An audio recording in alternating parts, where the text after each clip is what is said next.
Unreleased thing was something that came up a lot, and one of the top voted questions was about, would you ever make a CD of your unreleased songs? This is from Tay Swift Fearless in Missouri. But, I mean, what happens to those songs that don't make it to the album? And, would you ever release some of the songs you wrote, especially when you were younger, like 14, 15? Well, I'm obsessed with the latest song that I've written. I'm very guilty of that because, like, my favorite thing is always the newest thing that I've written. But lately I've become a little more self-aware because I had this song that I wrote when I was 16, and it's called Sparks Fly. And I played it in a few shows, these little bar shows when I was playing to crowds of like 40 and 50 people and being psyched about that many people showing up. And I played it a few times and it got on the internet, and when I was putting together the Speak Now album, the fans just kept saying over and over again, Sparks Fly, we want this to be on the record. And so I went back and I revisited it and I kind of rewrote some things and updated it. And when we put it out as a single, it's been one of the fastest rising songs we've had on the record. So it's kind of taught me a lesson about the old stuff, maybe possibly being good enough to put on new projects. Yeah, I'm sure there's a lot of people that would love to hear some of that stuff. Let's move on to some of the released songs. This is a question from Cookie13 Cupcake. This is in the United Kingdom.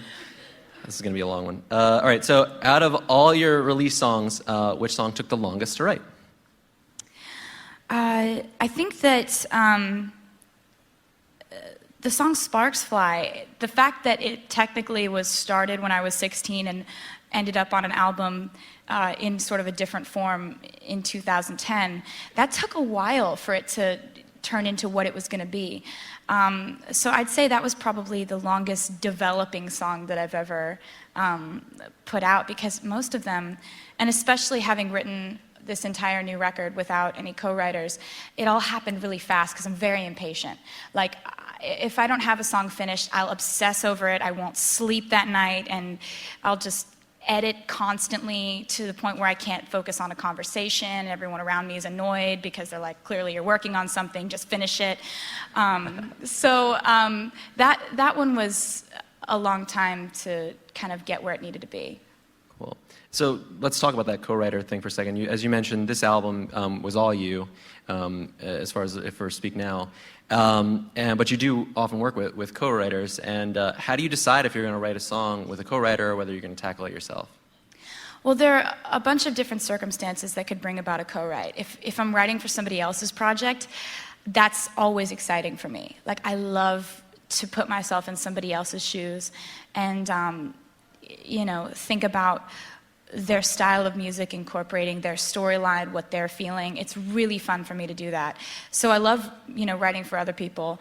And then, if I'm working on an idea, but there's like a stopping point where I can't really figure out like where this chorus is going, or if my hunch is right about the hook, or things like that, if there's a definite stopping point, I'll bring it to a writer that I trust or a writer that I admire, and just ask them what they think. A lot of times, co-writing, I write really well with people who don't even play instruments or sing, because, a lot of times my best co-writers are just really great at giving advice. Like, do you think this chorus is too long? Yes. Like, thank you. Yeah.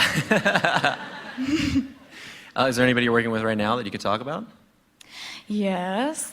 For me, since I write so much and I don't know what's going to end up on the record, it's I never want to say, well, wrote with this person, and because then what if it doesn't make it on the record? But of course. And then writing for some other people's projects, in which case I feel weird talking about it because it's like their project. So I want to, so yes, but okay. Yeah.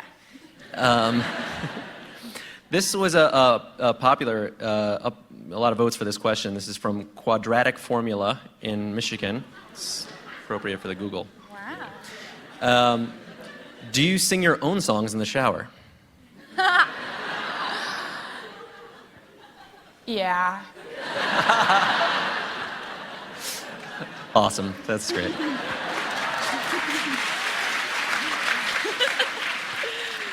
Do you have like any sort of favorite place for writing songs?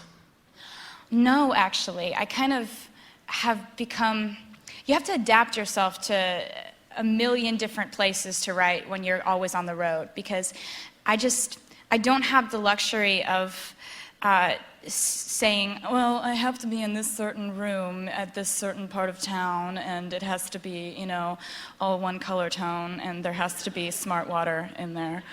You know, like, it's just, you're never, ever anywhere for more than 2.5 seconds. So, you know, I've written songs in airport bathrooms on paper towels. I've written songs... What song was on a bathroom towel at one point? Oh, it hasn't come out yet. Oh, okay. You know, in the bus bunk, you'll wake up in the middle of the night and you'll have this idea, and then so you write it and you're up at 4 a.m. or, you know, I get awakened by song ideas all the time. And it's like I wake up and I'm just like, oh, great. Because I know I won't remember it in the morning, so you have to record it, and then it's this whole thing where you check your phone and it's like mumbling and you don't understand. You thought it was great at the time.